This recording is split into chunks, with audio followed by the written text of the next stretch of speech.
Hi, everyone. Welcome to a new In Between. And this one I'm really, really excited about. We've got someone really, really cool here who is not just an incredible director, an incredible choreographer as well.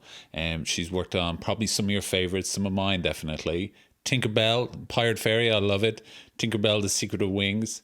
Now worked on The Little Mermaid, Ariel's Beginning, and now has directed look, I don't know why found that was like the least mouthful. This one I struggled with there.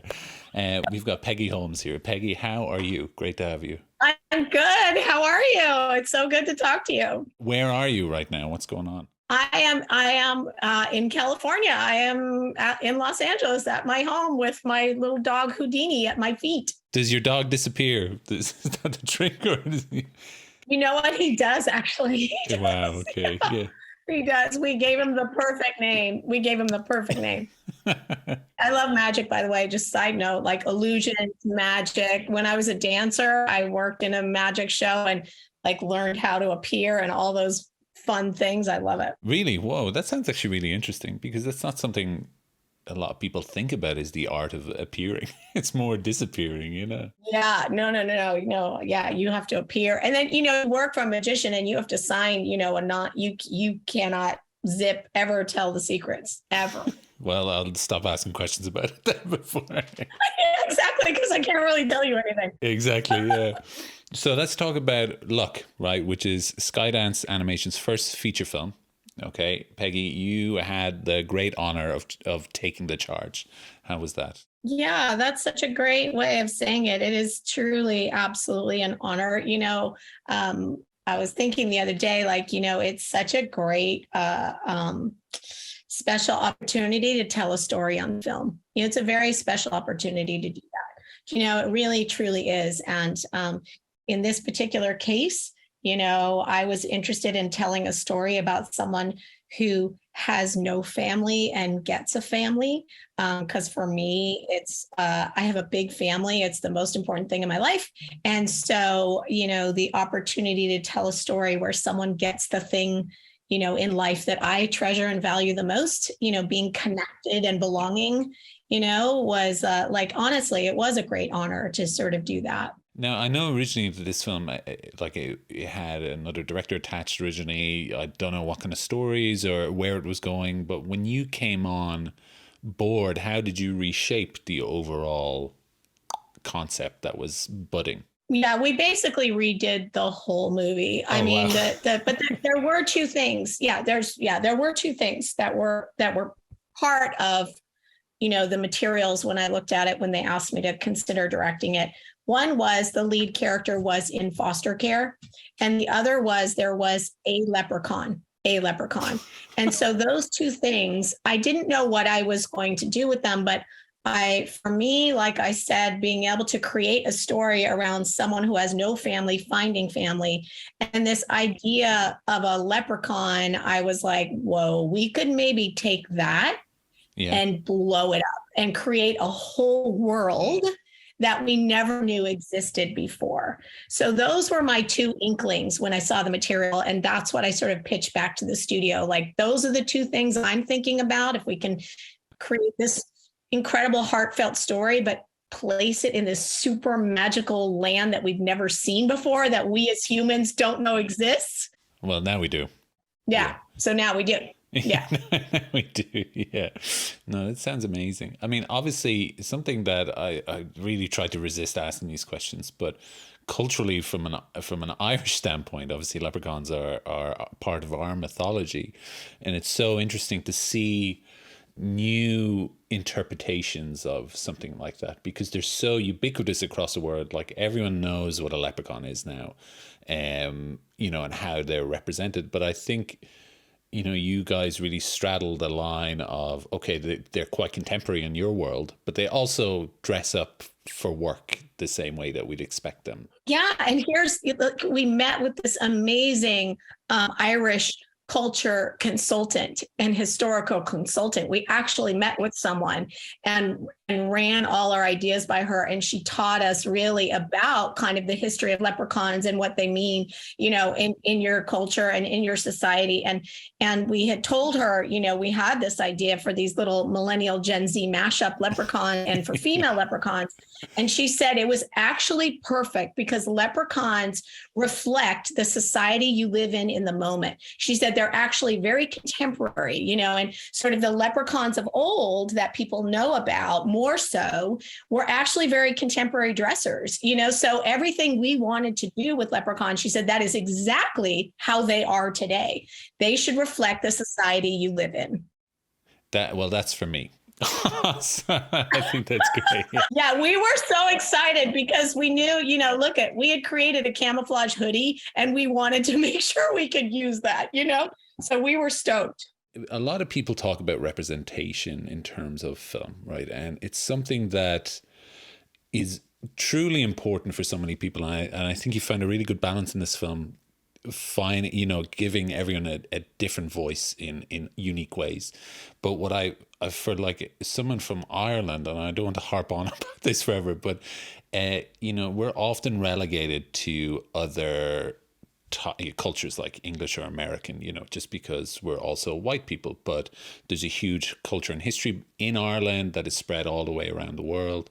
And it is totally different. Like, obviously, we were colonized, we had all the same traumas that different races have and different cultures have. But it's nice to see people take that on and represent it in kind of the best respect that they can transfer, if that makes sense. Yeah, that was, there were two paths for that. One was, like I said, meeting with this like PhD, and sort of having this consultant that can talk us through things that we may not understand, and the other was hiring Irish actors, right? Colin O'Donoghue, what I mean? So it's like, you just really,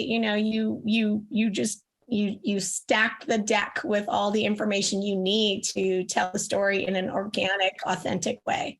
Yeah, totally true. Look, I'm half Irish, so I love it. I love it. Which half of your family? Oh yeah, this half. No, I'm kidding. No, my dad, my grandmother on my dad's side came over to America from Ireland. Yeah. Cool. Awesome. That's so cool. Right. Back to the film before I go on, because this is a rabbit hole. One thing that I always find, like watching movies for such a long time, that makes me sound ancient, but you start to see certain fingerprints in certain films. And, specifically in this one, I know that obviously John Lasseter is the head of story at Skydance, but you can definitely see the fingerprints of his storytelling sensibilities throughout this. So I'm curious in how you guys work together in shaping the story. For sure. I mean, one thing, myself, John Lasseter, Keel Murray, our writer, and I would say Ray Shenese and Lawrence Gong, our two heads of story, we all love stories with a deep emotional core. Like, those are the kinds of stories that we love. Right. And so, as does John Lasseter, right. And as does David Ellison and Dana Goldberg. So we all had that in common. So it's a matter of then digging in and figuring out, what is the right story to tell in this particular case. Right. But all of us having that same goal of, we wanted this story to have a deep emotional core. For me, when I came onto the project is called Luck. But for me, the story is all about love. All about love being the luckiest thing in the world. So it's those notions of sort of having intention that we want to make sure that the story is about love. And then John Lasseter, as like, he is a master storyteller, and I think one of the things that's so amazing about working with John is he has this ability to become an audience member in any meeting, right? So John is with you, he knows where your movie's at. He's been in other meetings, and you have 3 new sequences you want to pitch to John. And John has this ability to listen and watch something like an audience member, as if he never knew anything about the story. And it's an amazing, amazing tool and partner to have, right? Because he can react in a way that's fresh. And then he is he is so great on enhancing things. Like, oh my gosh, that moment is so funny. If we just, it'll be even funnier, and 9 times out of 10, he's right. 9 times. He's not always right, admittedly, too. He's not always right. Like, that's insane. That's insane. But 9 times out of 10, he will be, I like that idea of fresh, the term fresh, because there's something that really jumped out to me from the start of this film is, and I did find it a little bit, I was like, oh, what's going on there at the start? But then I really settled into it, which is like how subtle the acting is. It's not over the top, and that's something that you can really dial up a lot in animation, is pushing cartoonish poses. But really, like when you first meet Sam, how subtle everything is about her. I'm so curious about your approach to that then. Yeah, you're hitting on something that I really care about. I really care about that. The whole idea of less is more. I really care about that. And we worked, myself and Yuri, our animation director, like we worked very, very hard on sort of getting the animation team on that page with us, like take it out, one less blink, just turn her head this much, not this much. Like we really got into sort of the nitty gritty of sort of trusting that her performance will come through. And my own taste of, I feel like it comes through more the less you do. The less you do and the more you settle in, and you just, then every movement has a meaning. And there's amazing animators. I'm not an animator at all. I like bow to them. They're so talented. Like, I don't even know how they do what they do. But, in my career as a choreographer, I often did a lot of scenes in live action that you wouldn't know were choreographed. But every move was planned against a lyric or a piece of dialogue, right? And it didn't look choreographed, but it was. And so that's the kind of work that I just love doing. Yeah, I guess in that sense, like animation is true choreography, because you have to my gosh, totally choreograph everything, and not just the people, but everything. the sets and how the camera moves and everything. So you're really at home then. Yeah, it feels familiar, but I can't draw or do anything like that. But I can say, what if she just let go for a second? Those kinds of things. I can definitely pitch those ideas and pitch, the idea of a shape. I definitely can't draw it or animate it. I mean, as long as you can communicate, that's a director's job, that's all you have to do. Yeah, Get right? the idea across, yeah. Some people can draw it, yeah. Some people can show it with their body, which is also incredible, So the animators on this film, I know a lot of the work was done in Madrid, isn't that? That's correct, isn't it? Yeah. Mm-hmm. The animation was done in Madrid and Connecticut. We have Skydance, Connecticut. Yeah, Skydance East in Connecticut. Yeah. Did you get to, like, where you're in LA, so obviously Connecticut is nearly as far as Madrid in that sense. Do you get to go to each place to talk, or was it all through Zoom? Because I know it was on the during the pandemic. Yeah, Connecticut I didn't get to go to, but I did go to Madrid twice. So I did probably around 12 weeks in Madrid. I did two trips to Madrid. Yeah. That's amazing. Actually, that's a good bit of time to spend out there, especially during like, was this before or after the pandemic, or during, or what was the timeline? It was all during. We did delay, like my first trip to Madrid to work with the team there. We had to delay that one because it was just, COVID was just too much. You couldn't travel. So then we were able to go. I think I went for about 6 weeks, but still, even there, it was only sort of the sort of like team leader came into the studio. I was still working with all the animators and all the artists over Zoom. So we're still over Zoom, but we're in the same time zone, right? So it gave us more time to work together, If I guess if you have the leads there as well, you're getting everyone on the same page, you're getting it all dialed into the same sensibility. It's just more time together to collaborate,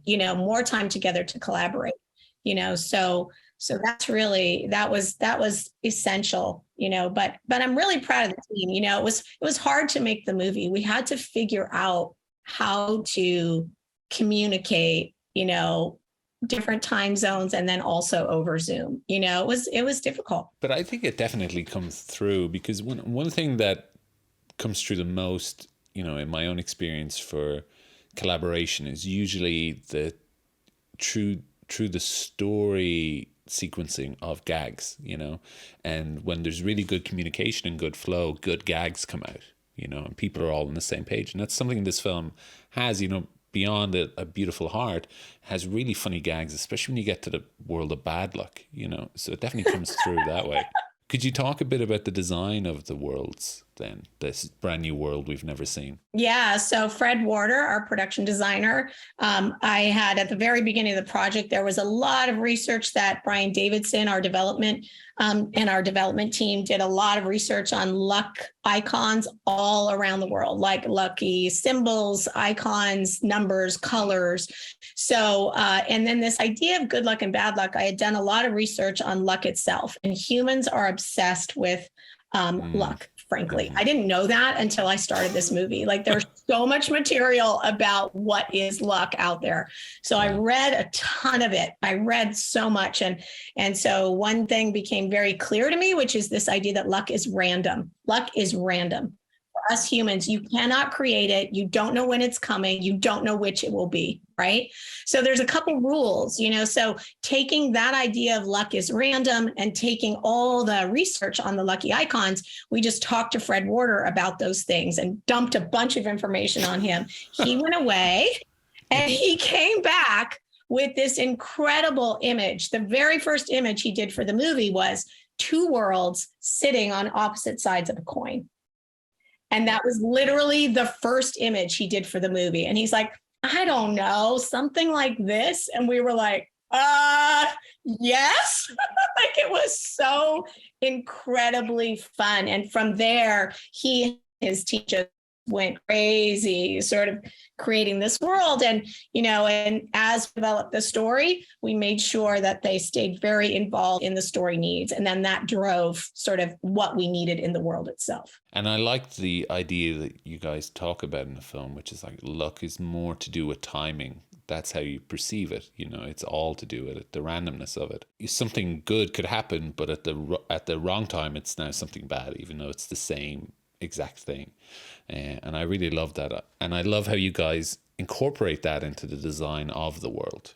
Yeah, the mechanical stuff is unbelievable. Like, it's all about timing, right? The mechanical stuff is all about timing. And the art department was so amazing, sort of coming up with all of these different moving parts, because we were just thinking like, oh, if you only have good luck, if you are a good luck creature and you only have good luck, you don't need guardrails. You don't need to look where you're going. You know what I mean? Like, so that sort of drove kind of how magical the world is. In this film as well, something happened which doesn't usually happen often to me, whereas I was surprised at the end. That's kind of hard to do now. There's so much content out there. You tend to be able to pick out story beats the whole way through. Mm-hmm. But I think the structure of this is so unique in the sense of they talk about the beginning, the muddle, and the end, in terms of story writing. But the muddle that happens in this film is so reactive to specific things. Like, I can never predict the next step as to what they have to do because you don't know the rules of the world or anything. It's usually a character saying, oh, you need to do this now, you need to do this. And even though you guys lay out the stories of what each character wants or needs throughout and like where their story should end, the whole excitement of that whole, trying to get the penny throughout, I totally forgot about everyone's goal toward the end. And then when the goals are revealed, I was like, oh God, I don't know why I didn't see that coming, So curious then about the structure of the film in that sense, like as you guys were developing the story beat by beat, was that something you were conscious of, like making it more akin to a novel with these kind of chaptered sections rather than the arc of a typical movie? Is that something you're aware of, or is that just me? No. I'm like so thrilled to hear that you didn't see where it was going, because I've heard that a couple times, and it's like, it's pretty awesome because the goal is to like take you on a ride, right? To sort of entertain you and take you on a ride, and hopefully you're invested in the characters. And so, it was always our intention for Sam, the lead character, to find a forever family. So, but we wanted her to get it in a way that you wouldn't expect. That's really what the goal was. And because that's how life is. And we wanted to really honor sort of what we learned about, sort of looking back on bad luck. Like when you look back on your life and you think that is the worst bad luck ever, it actually maybe led to the luckiest thing I've ever had. So it was those, again, stakes in the ground, rules of the world. That is what luck is. And so we were just really like, we just didn't give up on that. We did many, many versions of the ending, just so we did versions of the ending where Sam, spoiler alert, where Sam adopted Hazel. Like we did those versions, and we just found that that's really not where we want the story to go. So we tried many things. We're not afraid to try them. Put them up quick. Like we put them up really quick. Get it up, try it, and you can clearly see, it's not working. That is not emotional. That's amazing. No, I mean, obviously that's a power of animation, is the ability to get ideas up quick. That's so true. And just iterate. Like that is the whole power. And to not, we definitely, we had to make this movie pretty fast, actually. And it was kind of our friend in some ways, because we were less precious. We knew we wanted to try a lot of things, and we had to try it fast. Yeah, I get what you mean. When you're in that kind of space of, the first good idea is usually the one that sticks then, and that's, you're just like laying train tracks in front of the train, basically. And it's just like, oh, this'll do, and this'll, but at the end, like, you have a cohesive vision as to how it should go, and you're not afraid to sacrifice the right things as well. Yeah, for sure. And we knew the feeling we wanted. Keel and I always knew the feeling we wanted. We interviewed these young adults who had been through very similar life experience to our lead character, Sam, who had lived experience in the foster care system and had aged out and were alone in the world. And we had interviewed them extensively, and we knew they were so positive. Despite their real bad luck in life, they were very, very positive, and they worked very hard, and they were very generous of heart. And we knew, we were just so touched by them and inspired by them, that it was a big guide for us on the emotional arc of the story. What a great foundation to have to build off of, right? Something that isn't explored that often as well. So it's fresh in a sense, but it's a lived experience that you're able to draw upon to bring into this kind of magical, I was going to say utopia, but that's one half. Well, yeah, absolutely. And not to minimize bad luck. Like, we didn't want to also minimize bad luck, because there are people that have real bad luck in their lives, but these young adults told us, look, I wouldn't want to relive it, right? I wouldn't wish it on someone else, but I also wouldn't change it. It's brought me to where I am today, and that's the kind of positivity and hopefulness that we wanted to tap into. We were so moved by their stories. Yeah. No, I think you definitely got there, because the message is very clear at the end of the film, where it's like, obviously bad things happen, but it doesn't mean that it leads to bad things, and it's just like, get through the night, because the day is always brighter. That's so sweet. No, but that is sweet, right? Enjoy the good luck. You know what I mean? Enjoy the good luck. And, when the bad luck comes, like, just know that there's another thing coming, something else will come. Yeah, just get through the night. That's what we always say. Just get through the night. You never know what's around the corner. Yeah. And speaking of luck, well, I did hear a very familiar voice in there, in a certain root bartender. Now I know that John Ratzenberger, he was considered the good luck symbol of Pixar for a long time. Is that something you guys are hoping to bring forward now, or is it just happened that he's there and you're happy to work with him, or it's just like, now we have our holy symbol? No. For me personally, John Ratzenberger is an amazing actor. And, we wanted the bad luck guys to be the cheeriest, warmest bunch you could ever meet. And who would be more cheery and warm than John Ratzenberger? You know what I mean? And he's such a great actor. So we were just thrilled that he said yes. It was all about that. We saw that character, Rudy, and we were like, we know who that should be, They do come across as the most cheerful, like that phrase they say, we just pivot. You know, it's just don't let themselves get down. And I think that's really, Yeah, really you just beautiful. got to, teaches you how to pivot, which is what we see in Sam, the lead character, right? She has so much bad luck. She's learned how to adapt, and she doesn't appreciate that at the beginning of the movie. Yeah, totally, 100%. Yeah, it's like focusing on the not the wrong thing, but something so minute that you don't see the bigger picture, you know. Whereas how Mm-hmm. efficient she's become at living with this bad Yeah. luck is Yeah. insane, you She's know. like, wow, I guess I have skills. I have mad skills from pivoting. Exactly, yeah, exactly. Yeah. We've talked about the message of the film. We've talked a bit about the production of it. How do you feel now that it's out in the world and people are now responding to it?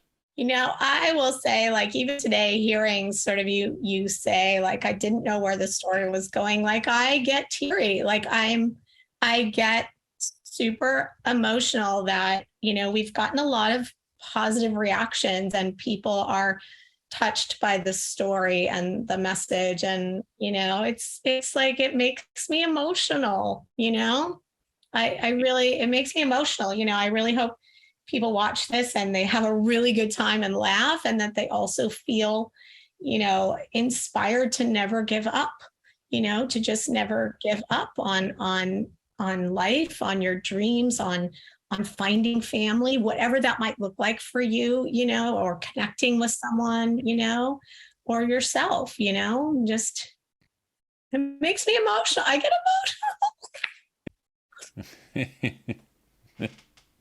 I love it. Well, on that emotional note, thank you so much for your time, Peggy, and thank you for working on this film and giving it out to the world, you know? Oh, thank you. That is so sweet. And thanks for taking the time to talk to us. That really is so meaningful for all of us, myself on Luck, and all of us at Skydance Animation. We're coming out in the world and we're super excited. Yeah, well, best of luck, you know?